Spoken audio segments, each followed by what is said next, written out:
자, GM이 몰락한 원인은 어디에 있을까? 거기에 대해서 이제 장 교수는 이렇게 얘기를 합니다. 1960년대 이후에, 그 이전까지는 이제 미국 자동차가 전 세계 시장을 완전히 장악하고 지배하고 있었죠. 근데 독일도 2차 대전 패망에서 일어나고, 일본도 한국 전쟁을 통해서 급작스럽게 경제가 이제 회복이 되고요. 나중에 이제 80년대, 90년대 이후에 한국 자동차가 이제 또 그 뒤를 잇는데, 이러한 수입자가 미국에서 이제 활개를 치죠. 결국 이런 수입차들한테 밀리기 시작하면서 GM에서의 대응은 어떻게 해야 되느냐? 그러면 자기들 경쟁력이 뒤지면 뭐 자동차의 품질이나 뭐 기술 이런 면에서 수입차들보다 더 월등히 좋아지면은 밀릴 이유가 없잖아요. 기술 개발을 해요. 그렇게 해야 되는데 그거를 그러려면 많은 노력이 들어가야 됩니다. 비용과 노력. 굉장히 힘든 과정이에요. 이거를 안 하고 로비 쪽으로 갑니다. 손쉬운 방법을 택하는 것이죠. 수입을 못하게, 일정량 이상 못하게 수입 쿼터를 로비를 해서, 로비한다는 게 뭡니까? 미국 정부나 미국 의회에다가 압력을 넣는 거죠. 아니 의원들을 돈으로 매수한다든지 뭐 해가지고 법을 로비 쿼터를 하도록 유도해 나가는.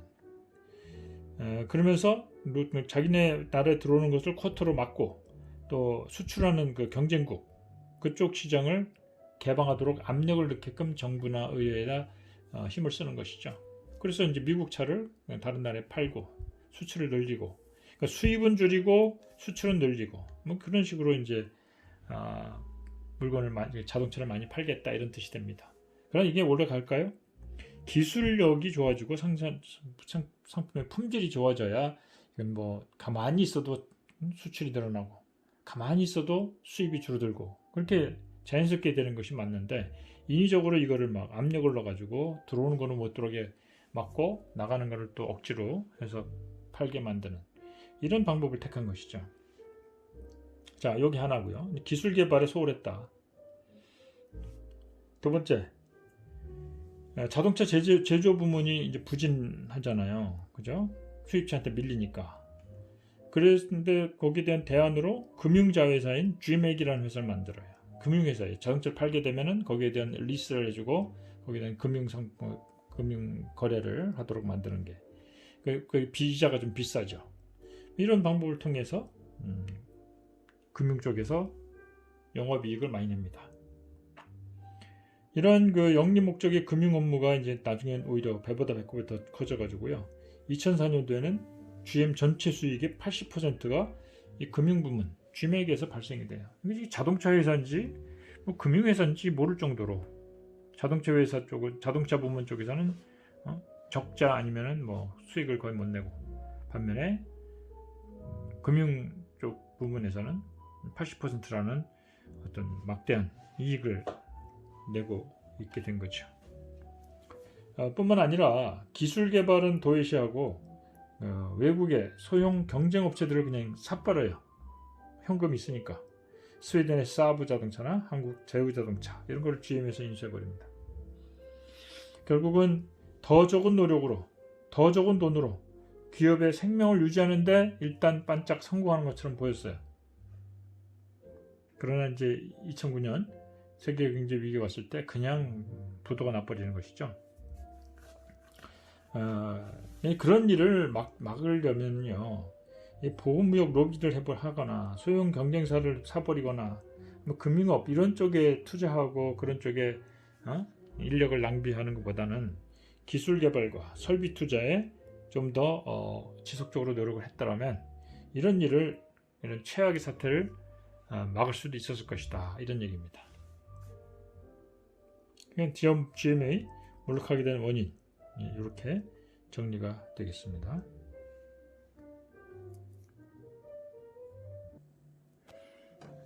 자, 그래서 이 GM으로부터 얻는 교훈 중에 하나가 기업, GM, 즉 기업에 좋은 것이 곧 국가에 좋지 않을 수도 있다는 것을 이걸 통해서 우리가 알 수 있게 된다는 겁니다. GM이 그 어려운 위기를 맞이한 시기에 주로 어떻게 대응을 하느냐? 이해 당사자들, 노동자, 하청기업 및 하청기업의 고용인들, 이런 사람들은 쥐어짭니다. 자기들이 자동차 시장에서 밀리니까 수익이 떨어지잖아요. 그러니까 하청업체들한테 단가를 후려칩니다. 우리나라 그렇게 잘하죠. 우리나라 삼성, LG 뭐 이런 그 대재벌 기업들이 거기에 수많은 하청 기업들이 있어요. 거기에다가 경기가 안 좋고 뭐 이러면 단가 후려치기로 해갖고 자기들의 손실을 줄입니다. 그 손실 부분을 고스란히 하청업체한테 다 떠넘기는 그런 아주 고질적인 행태를 보여요. 그게 바로 시장의 불공정성이죠. 그래서 경제를 공정화시키겠다는 것이 바로 그러한 대기업들의 어떤 그 시장 지배력 남용 이런 것들을 막도록 하는 것이 시장을 공정화시키는 것이고요. 그게 결국 경제민주화라고 하는 말은 그런 의미를 갖고 있다고 이해하면 됩니다. 이렇게 해가지고 이해 당사자들을 쥐어짜가지고 그 돈으로 생산성 향상에 투자한다면 또 모르겠는데 그건 안 하고 그대로 그 돈을 가지고 이제 돈잔치를 합니다. 단기적으로는 높은 이윤을 창출하지만 장기적으로는 굉장히 부정적인 결과를 가져오는데요.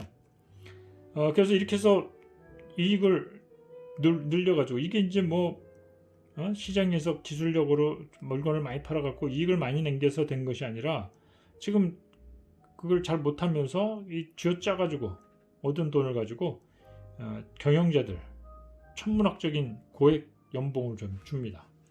또 스톡옵션 같은 것도 막 주고 뿐만 아니라 주주들에게 아주 배당금을 많이 줘요. 미국 기업들은 배당금을 아주 후하게 줍니다.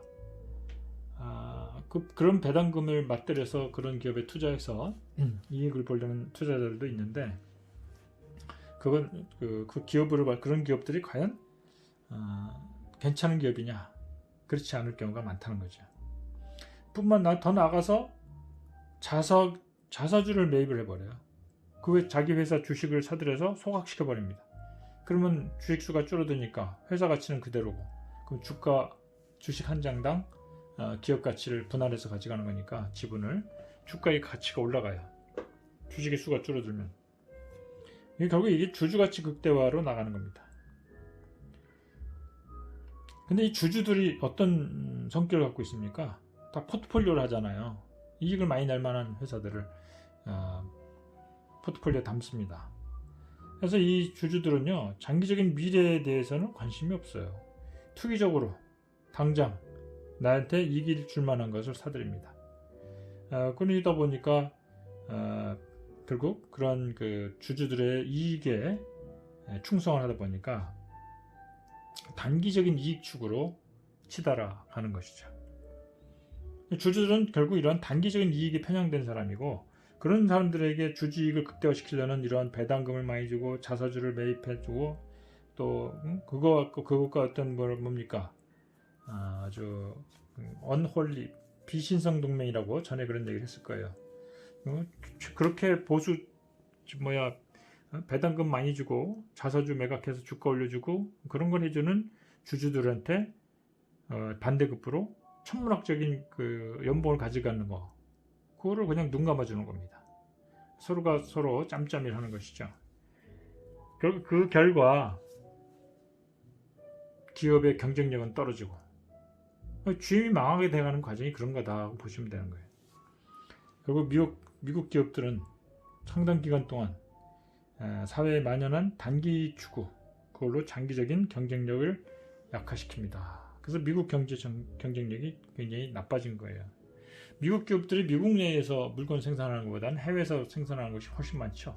그것이 꼭 인건비가 낮아서 뿐만 아니라 생산비가 낮아서 그런 것도 있지만 기술력이 미국 내에서 그 높은 임금으로 국제 경쟁력을 따라잡을 만큼의 기술력이 없다는 얘기, 안 된다는 얘기예요. 그 사이를 이제 개발도상국이 따라잡아가지고 오히려 미국 쪽으로 수출을 많이 하는 그런 결과를 가져오잖아요. 자, 이런 것들. 결국은 그렇다면 이 규제를 많이 하면 나쁘고 적게 하면 좋고 뭐 꼭 이런 얘기를 할 수 있을 것인가? 그런 얘기들 많이 하잖아요. 규제는 줄이면 줄수록 좋고 그냥 많으면 많을수록 나쁜 것이다. 이런 얘기를 당연히 하고들 합니다. 결국 여기서 말하고자 하는 그거예요. 미국은 과소 규제 때문에 문제가 있었다면 그 외에 다른 나라에서는 오히려 과대 규제가 너무 많아서 문제였는가 하는 질문을 던지는 거예요. 미국은 규제를 너무 안 해가지고, 그렇죠? 그래서 문제가, 그렇죠? 글로벌 금융위기 같은 것이 왔잖아요. 그럼 다른 나라는 그러면 규제가 많은 게 좋은가? 그렇다면 개발도상국에 엄청나게 많은 수의 규제들 그렇게 많은데 그러면 무조건 나쁜 거 아닌가? 이런 생각을 할 수 있겠죠. 거기에 대해서 한번 생각을 해보자는 겁니다. 규제가 적을수록 좋고 많으면 무조건 나쁘다. 그러니까 규제가 적으면 무조건 좋고, 그죠? 규제가 많으면 무조건 나쁘다. 이렇게 할 수 있느냐 이거죠. 한번 예를 들어서 볼게요.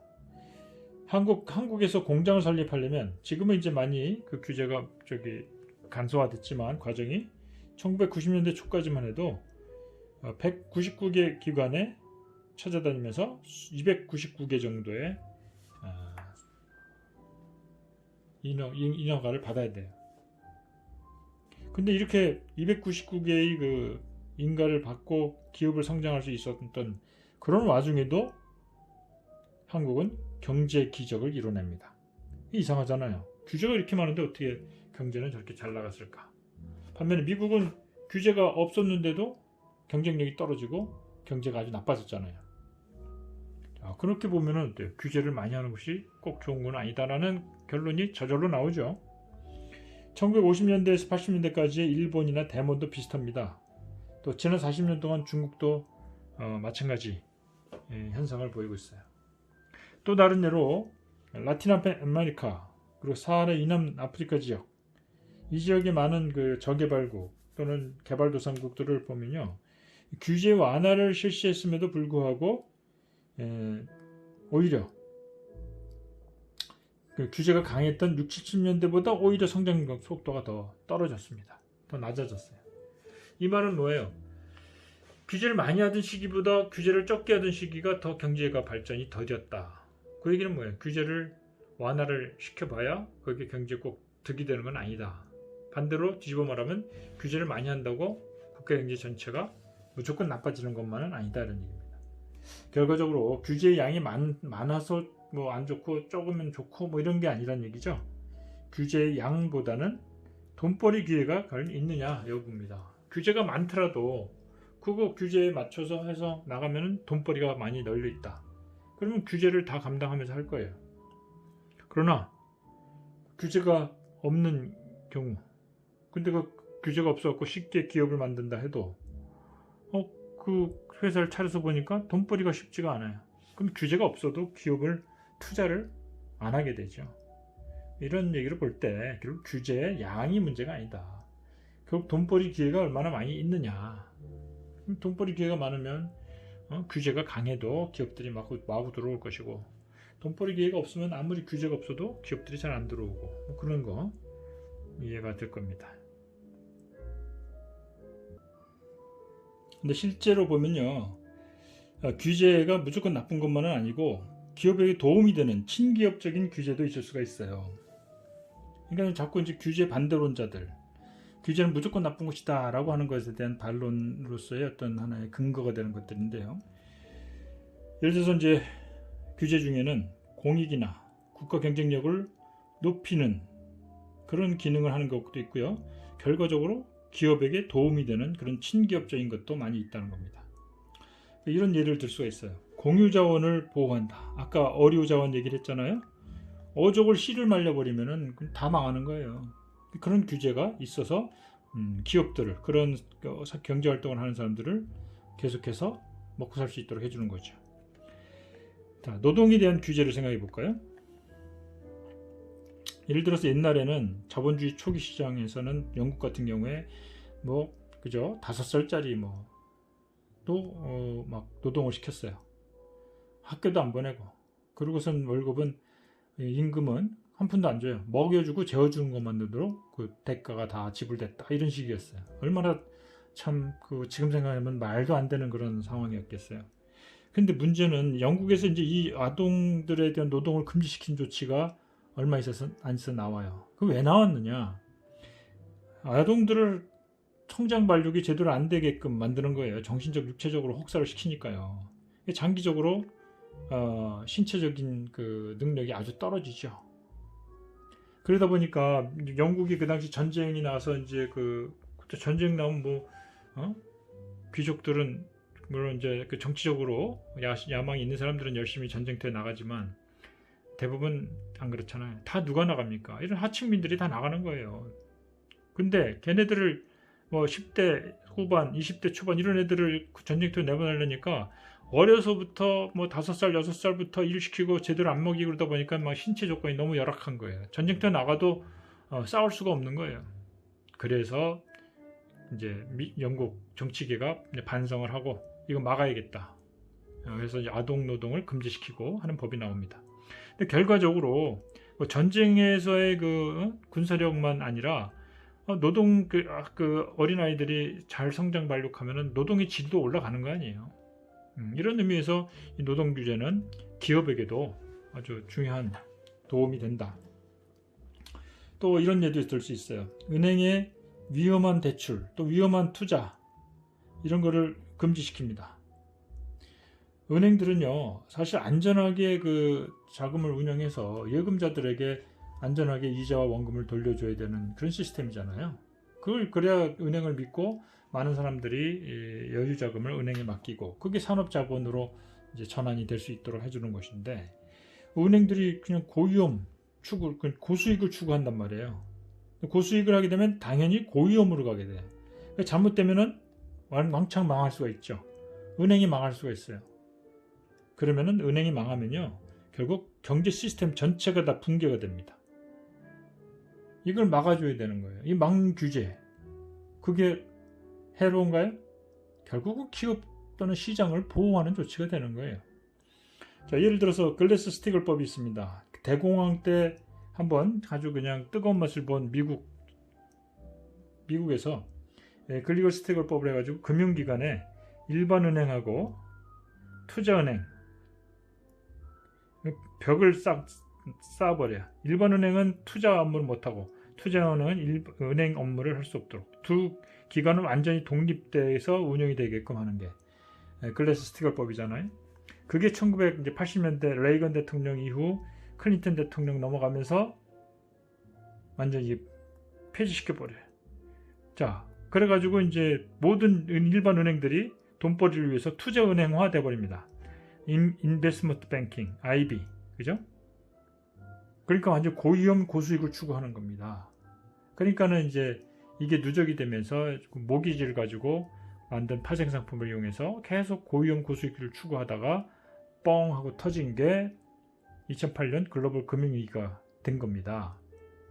결국 이게 규제를 풀어가지고 그런 일이 생겨갖고 미국 경제 시스템뿐 아니라 전 세계 경제 시스템이 완전히 붕괴 위기에 빠졌고요. 아직도 그 후유증에서 벗어나지를 못했어요.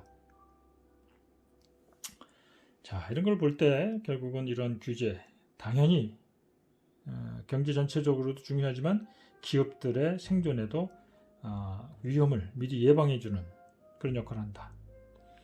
그리고 개별기업에는 불리해도 산업 전반의 생산성을 제고시키는 문제. 아까 노동자 교육 문제 얘기했잖아요. 노동자를 교육을 강제로 시키면은요, 그렇게 하도록 이제 법에서 기업들에게 그런 규제를 하면은 노동의 질도 올라가게 되고, 그죠? 그리고 이제 훈련된 노동자를 빼가지 못하도록 경제 공정화를, 경제 민주화 같은 거를 조치를 취해놓으면, 그럼 무임승차, 남의 돈 들여가지고 다른 회사에서 키우는 우수 인력을 빼간거나 이런 것들도 방지할 수가 있어요. 그러면 안심하고 기업들이 자기 회사 직원들에게 실력을 키우기 위해서 투자를 하고 교육을 시키고 그러는 겁니다. 공부도 시키고 또 너무 혹사시키지 않게 노동의 질이 떨어지지 않도록 이런 조치들이 나옴으로써 기업 자체에게도 도움이 되고 산업 전반의 경쟁력을 올려주는 거죠. 또 이런 것도 있어요. 낡은 외국 기술을 도입하는 것을 금지시키는 거예요.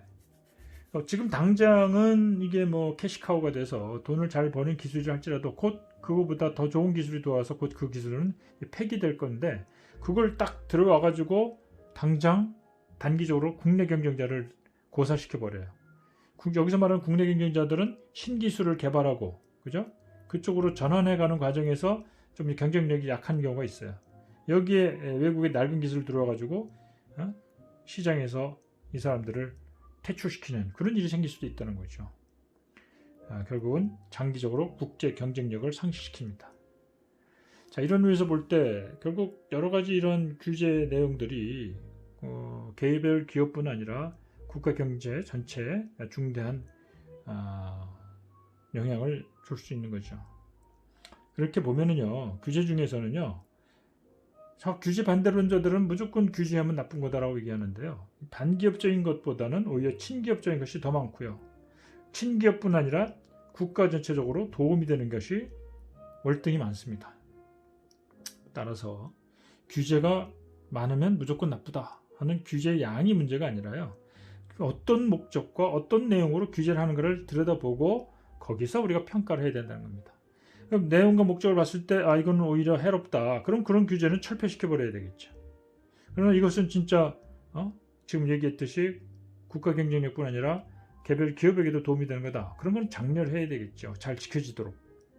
그런 얘기를 얘기하는 겁니다. 결국 이제 전체적으로 이 장하진 교수의 주장은 규제 반대론자들, 그거 이제 다른 말로 시장 자유주의자들이라고 할 수 있어요. 그 사람들은 기본적으로 규제는 나쁜 것이다. 왜? 기업에게 부정적이니까. 그러면서 이것이 규제로 인해서 기업의 경쟁력이 떨어져서 국가 경쟁력도 낮아지고 기업의 수출도 잘 못하고 그거 나쁜 거 아니냐? 뭐 이렇게 얘기를 해버리죠. 그러나 그 속을 잘 들여다보면 지금 얘기한 대로 정반대의 결론을 끌어낼 수가 있다는 겁니다. 자, 이렇게 해서 이제 그 장하준의 얘기는 마치기로 하고요. 이번 수업은 여기서 마치기로 할게요. 수고 많았습니다.